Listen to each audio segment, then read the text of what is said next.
Milí priatelia, ešte ku kauze Hlinovho Mercedesu. Prosím, počujete to ohlušujúce ticho?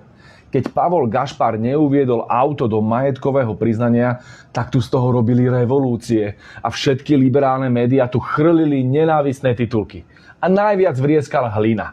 Ale keď upozorním na to, že ten istý Hlina si nedal svoj Mercedes do majetkového priznania, tak sa našla až jedna novinárka zo City, ktorá sa na to spýtala a takto dopadla.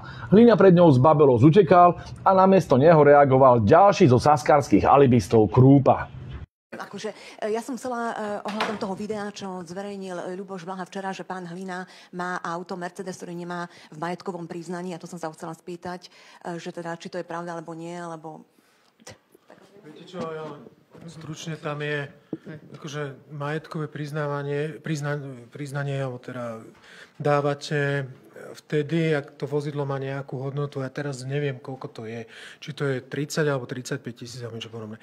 Pokiaľ je to vozidlo, ktoré je staršie a má hodnotu, dajme tomu 15 alebo 20 tisíc, tak ho nemusíte dávať do majetkového priznania. Čiže, aby sme sa tu nejakým spôsobom nezbláznili, hej? Takže...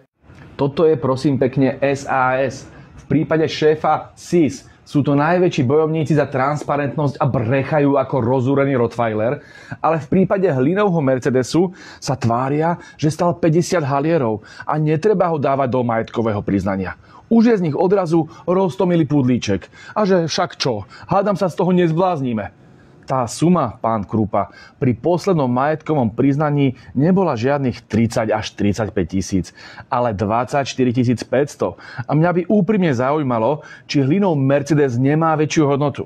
Ale bez ohľadu na to, vy Saskári tu predstierate, že ste najväčší králi transparentnosti. Tak si snáď do majetkového priznania svoje auto dáte, či nie? Osobitne tie s luxusnými značkami, ako je Mercedes.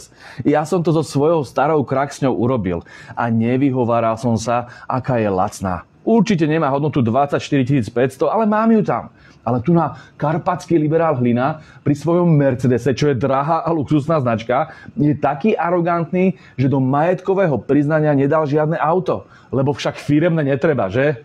Ale pri Gašparovi budeme pokrytecky kričať, že to sa musí, že?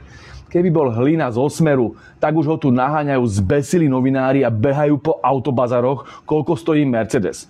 Ale keď si Saskár, tak môžeš všetko. Ale toto je saskársky karpatský liberalizmus v praxi. Vodu kážu, víno pijú. A médiá ich kryjú, sú totiž jedna mafia. A mám tu na pobavenie ešte jedného šaška. Tentoraz z PS, Hojsík. Chcel si v Europarlamente kopnúť do Srbska a chcel na to zneužiť progresívnych aktivistov, ktorí tam chcú zvrhnúť legitímnu vládu.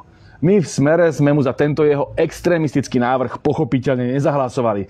My stojíme na strane Srbska v boji proti progresívnym majdanistom. Agent Hojsík skoro skolaboval. Kúknite sa na to. Viete, kto hlasoval proti? Smeráci. Neuveriteľné. Pán Hojsík, však sa už toľko nerozčulujte. Však sa vám spotí copík.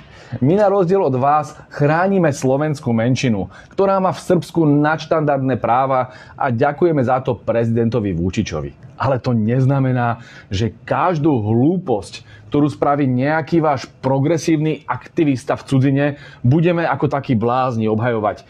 My budeme vždy hlasovať proti vašim Majdanom a nenávisti. Zapíšte si to za uši. A keď sa z toho sypete, tak skúste Lexaurin s teplým mliečkom. Krásny deň z Frankfurtu, priatelia. Letím domov.